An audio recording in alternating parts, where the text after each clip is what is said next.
సరది రాజన్ ఓహో ఆహా ఆహా ప్రభు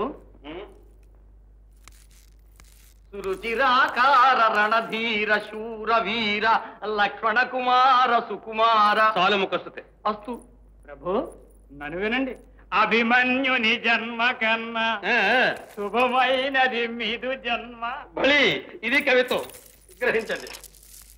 అయితే మరి నన్ను వినండి. వనవాసము వాని కర్మ ఘనరాజ్యము మీది సుమ్మ లెస్సమలికి తెలియదు. జై భవ తమ దర్శనార్థం తాతపాదుల వారు వేంచేసినారు ప్రభు. సమయం కాదు. యుద్ధకాండలో ఉపద్రవంగా పద్మ వ్యూహం పన్నిన వేళలా పురోగమించుట వానికి తెలియను, తిరోగమించుట తమకు తెలియను.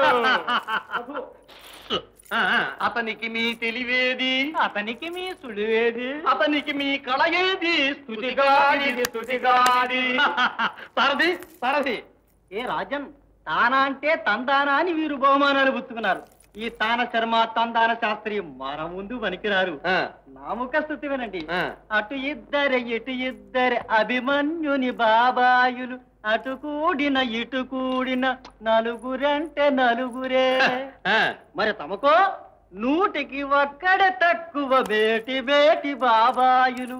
బాబో ఏమని చెప్పుదు బాబాయుల సేన తమది బ్రహ్మాండముగా. లెస్సాతి లెస్స పలికితివిరా సారథి. నాయన లక్ష్మణ కుమార. ఓ మీరా తాతపాదులు, ఇక మీకు సెలవు.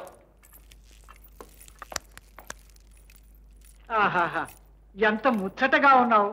నువ్వు శృంగార వీరుడివి. నీకొక ప్రియమైన వార్త చెప్తాను, కూర్చో. వీరలక్ష్మణు విలాసంగా నిల్చునే వినాలి. చెప్పండి. చూడు, ఈ అఖండ సామ్రాజ్యానికి నీవు యువరాజువి. అంతేనా? అంతేకాదు నాయన, యువ రాజరాజువి, యువ సార్వభౌముడివి, యువ చక్రవర్తివి.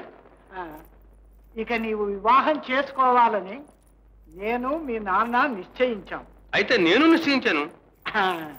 సంబంధం కూడా ప్రశస్తమైంది. పెళ్లి కూతురు భువనైక సుందరి శశిరేఖ, మన బలరామదేవుని కూతురు. సిగ్గు సిగ్గు. ఆ అనాగరిక యాదవ సామంతరాజుకు నేను అల్లుడిని కూడా అసంభవం. అయితే ప్రమాదమేనే. ఆ కన్యను అభిమన్యుడు వరించాట. అయితే నేనేనా వరించలేంది? అభిమన్యుడు వరించిన కన్యలందరినీ నేనే వరిస్తాను. వాడికి ఇలాతనంలో కన్య దొరకకుండా చేస్తాను. తాత, ఆ రేఖ నాకే కావాలి. బుద్ధిశాలివి నాయన, బుద్ధిశాలివి. అవును. అయితే ముహూర్తం పెట్టిస్తాను. అది మీ ఇష్టం.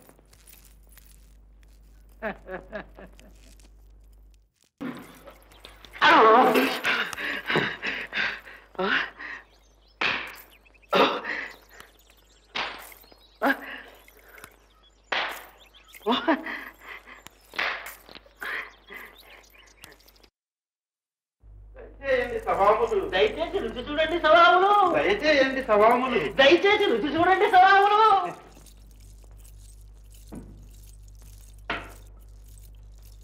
దయచేయండి.